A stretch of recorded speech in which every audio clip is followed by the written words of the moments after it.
Peace be with you, everyone. Welcome to the channel. My name is Trevor. Very grateful to have you here. And today's video is going to be a recap of my weekly fragrance rotation here, ending off January and beginning the first week of February. So today is the 5th, so I had 4 days in February and the last 3 days of January throughout the course of this wearing experience, and I'm happy to share that with you starting now. Okay, so we had the Monday fragrance of the day. Went for something tried and true, an easy wear. I did get a compliment on it when I was wearing it on Monday from a guy. One of my managers at work said I smelled very nice, said that the fragrance seemed simple to him, and to some extent I agree. It is a very straightforward fragrance scent profile. It is simply a nice plush black leather, none other than Tom Ford's Ombre leather. I believe it was the only compliment I received all week. Went with the original this time. It was a little bit more cold, dark, and dreary. We hadn't really gotten any sunshine for about 3 weeks or so. Luckily, that pattern broke later on in the week, and my wearing choices were able to reflect that. But Monday, short, sweet, simple Tom Ford's Ombre leather, plush black leather scent profile for that day. Next, for Tuesday, we had a recent pickup of mine. I think I got this earlier in January or towards the end of December, and slowly becoming a favorite. However, I think this is working its way into my top 10 niche in my collection at the moment. This is Epic Man from Amouage, and really what I get out of this fragrance, even though the note breakdown doesn't indicate any type of mint, or there might be geranium in here, I'm not exactly sure. I know there's a whole lot going on in the scent profile, or in the note breakdown, I mean. But I get a really nice, almost shower gel spearmint accord with some nice smoky qualities to it. There's a really good, well done myrrh note in here. The overall scent profile reminds me of the brisk, minty, and mentholic quality that you get walking out into a pinewood forest or an evergreen forest in the wintertime, with a nice dose of spices and resins that add a certain sweet quality that balance this thing out and make it smell very natural. So even though it has a certain spearmint, shower gel, evergreen vibe going on, I would say those are the three main qualifiers for this scent profile. It smells as if that shower gel were dripping out of a tree, like it was something occurring in nature, definitively. And yeah, really beautiful, dark, woody, smoky, resinous shower gel fragrance, perfect for the winter time. One of my favorites for the month of January. That was Amouage's Epic Man for Tuesday. Okay, so Wednesday, this was a fragrance that I wore to my night shift, sprayed it on. I was wearing it throughout the course of the day leading up to going in the afternoon, but rocked this one in the evening to work, put on a few sprays. Don't need much because it is rather potent, and I feel like most of my previous wearing experiences with this fragrance have ended up with me going nose blind because it is so strong and potent.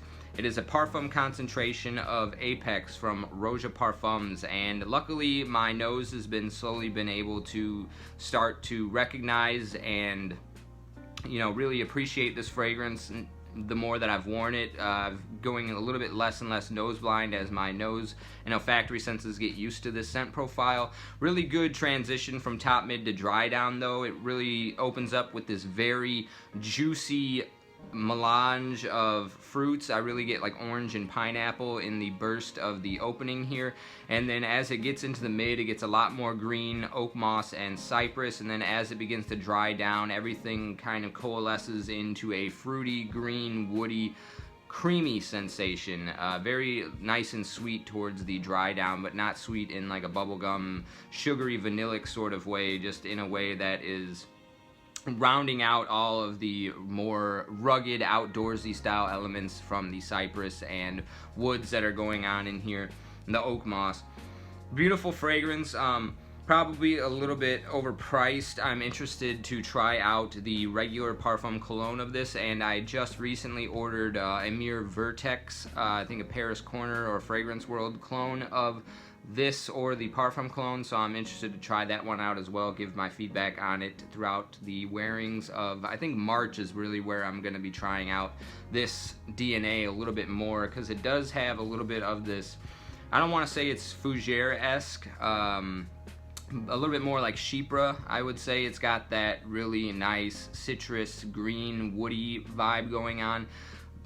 All things considered, though, I've been enjoying wearing this one more every time that I do wear it, although I still think that this is overpriced for what it is. So let me know in the comment section if you've tried the Parfum Cologne or the Amir Vertex. And so that was my scent today for Wednesday. Okay, so Thursday, first time wearing this fragrance, another new one to the collection. Probably could have put this in my top 10 February list, but I don't really know it well enough yet to recommend it. But the wearing experience was very good. I think it's kind of on the fence of being too feminine for my taste, but we'll see how it wears in other months like spring, where I kind of incline towards florals a little bit more, and kind of see how it plays out. But this is Portrait of a Lady from Frederic Malle, and what I really get out of this is a beautiful rose. Obviously, this is what this fragrance is known for, being one of the best rose fragrances. There is this incensey, smoky quality that kind of lingers a little bit in the opening, but really makes its presence known more towards the dry down. And then one of the other main players for me with this fragrance is an almost Laffy Taffy-esque raspberry. So it's kind of like this chewy, candied raspberry, but it feels pretty natural. It's not that synthetic or syrupy.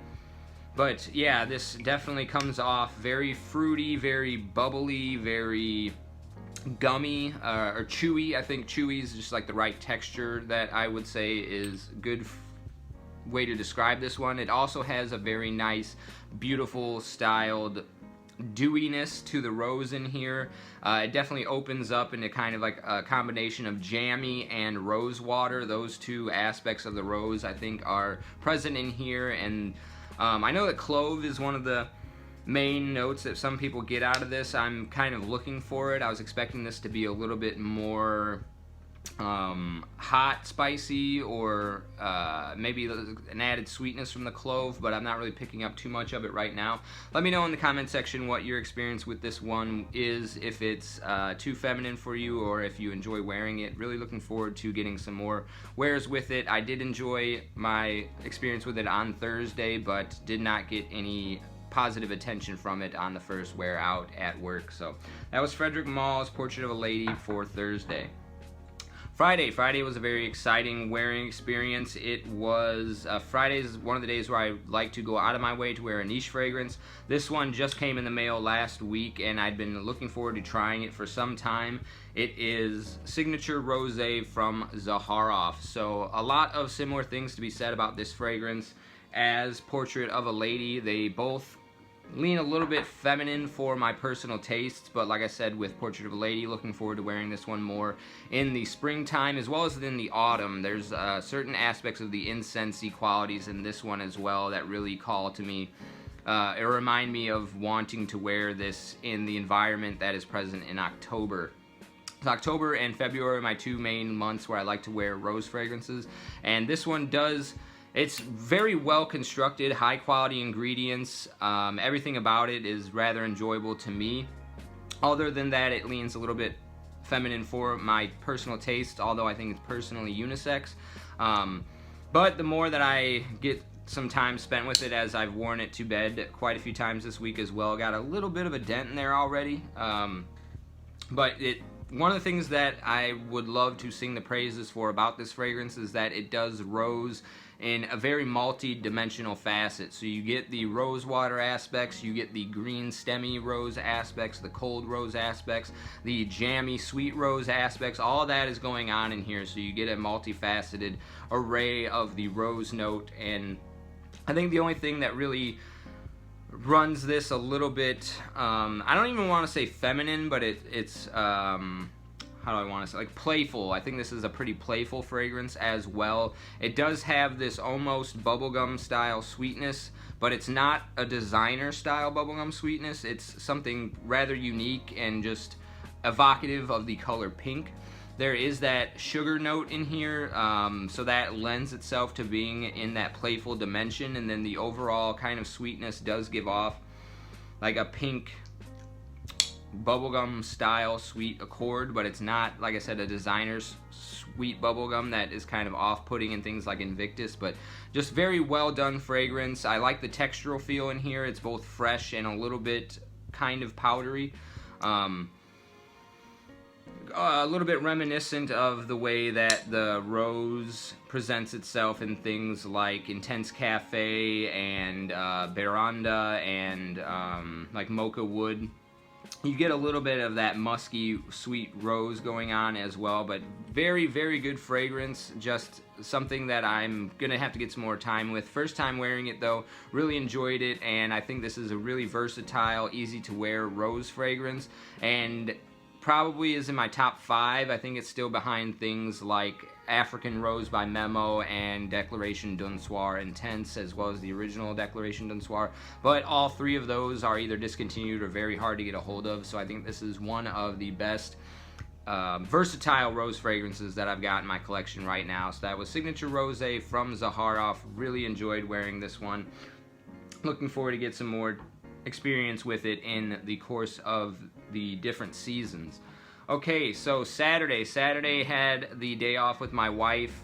Recently welcomed my son to the world here, just January 20th, so we've been kind of adapting, getting used to having 2 children, balancing out an infant and a not even 2-year-old. My daughter's like 1 and 9 months, so been a little bit hectic. Spent some time doing some errands and reining in the chaos here at home for Saturday. Just went with an easy dumb reach, where really simple fragrance in some sense. This is a dries down a little bit generic department store-esque, but I really like that about this fragrance because it is just something that you can wear as a dumb reach in the winter time. It's got a very nice velvety silk violet note in here, with tonka and honey being some of the other main players that give it a little bit of a powdery sensation. So yeah, just this fragrance makes me think of a pink silk or velvet array or texture feel. So it has some semblance of like regality to it because it evokes that purple color. And then the sweetness is also very well done because it is honeyed instead of reliant on the vanilla tonka or something more bubblegummy. Just a beautiful fragrance. You can still find it for the under $40 price point at Fragrance Net, but this one is starting to dry up, it would seem. One of my favorite cheapies for the winter time though, that was Berto Kavali Wo for Saturday. Okay, and Sunday we did have a few more errands going on throughout just to catch up with, do a little bit of grocery shopping, visit my parents' house, do my laundry over there right now. And then, however, the sun broke out for the weekend. So both Saturday and Sunday were the first time we really got a lot of sun for about a month here.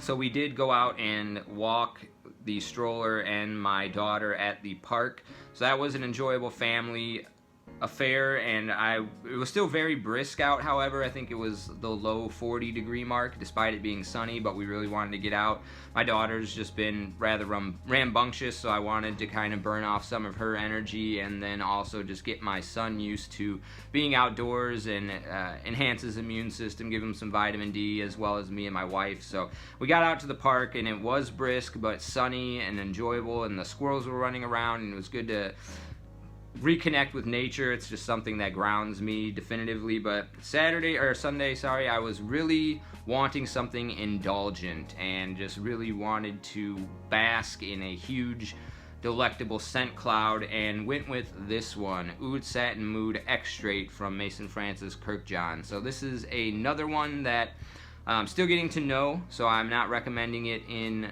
I didn't put it in my top 10 list for February.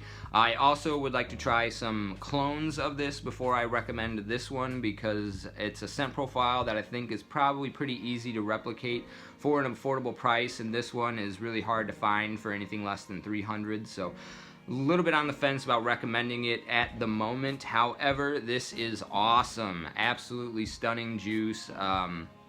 A little bit, like I said, simplistic, so I might be interested in trying something like Oud Satin from Ministry of Oud, but beautiful rose, vanilla, oud, and a violet leaf in here that also gives it that sort of velvety texture that is found in this one.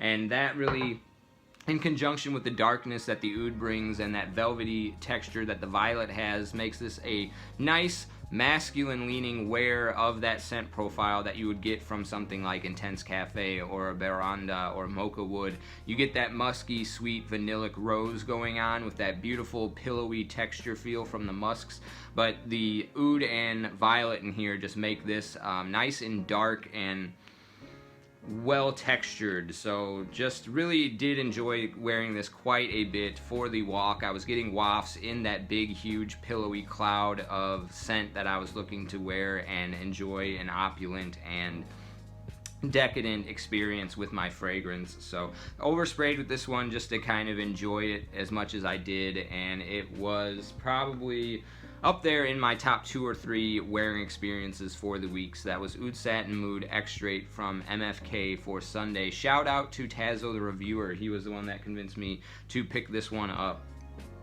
And as well as this one, and I forgot what other, Nefs, Nichane Nefs. So far, really enjoyed Rosé and the MFK. The Nefs is still one that I think I'm kind of dealing with the same phenomenon here, where I go a little bit nose blind and it's hard for me to appropriate the beauty of it, because right now it seems a little bit simplistic and not projecting enough off my skin for me to recommend Nefs. But again, that's the one that I'm still getting to know and hoping that it was worth the hype, because I do love the House of Nichane. So really appreciate you sticking with me to the end of the video. That was my weekly rotation. Let me know what yours was in the comment section down below. And as always, I'll see you in the next one. Take care.